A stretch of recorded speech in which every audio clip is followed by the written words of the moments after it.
இயேசு இந்த உலகத்துல நமக்காக மீட்கும் பலியாய் வந்தார். நமக்காக தன்னையே பலியாக ஒப்பு கொடுத்தார்.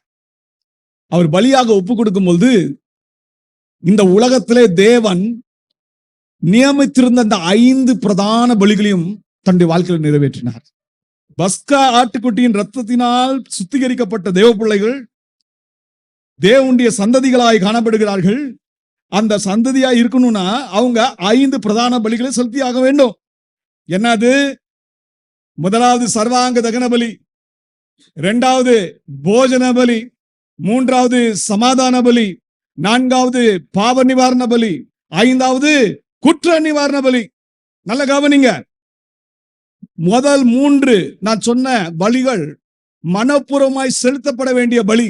சர்வாங்க தகன பலி ஆனாலும் சரி, போஜன பலி ஆனாலும் சரி, சமாதான பலி ஆனாலும் சரி, இது மனப்பூர்வமாய் உற்சாகமாய் செலுத்தப்பட வேண்டிய காரியம்.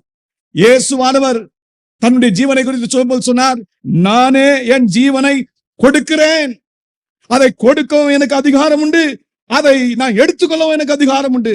மனப்பூர்வமாய் இயேசு தம்மையை அர்ப்பணித்தார். யாருக்காக?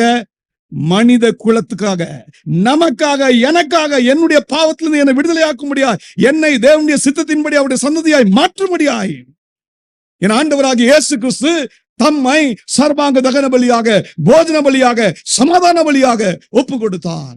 ஒப்பு கொடுத்தார். அதோடு நிற்கவில்லை. கட்டாயமாய் செலுத்த வேண்டிய பலிகள் உண்டு. அதுதான் மற்ற 2 பலிகள். அது என்ன? பாவ நிவாரண பலி, குற்ற நிவாரண பலி. இது கட்டாயம் செலுத்த வேண்டும். மன உற்சாகமாய் முதல் 3 பலிகளை செய்வதற்கு தன்னை அர்ப்பணித்தாதான் அடுத்த 2 கட்டாயமாய் செய்ய வேண்டிய பலிக்கு ஒப்பு கொடுக்க முடியும். என் ஆண்டவராகிய இயேசு கிறிஸ்து நமக்காக பாவ நிவாரண பலியாக கடந்து வந்தார்.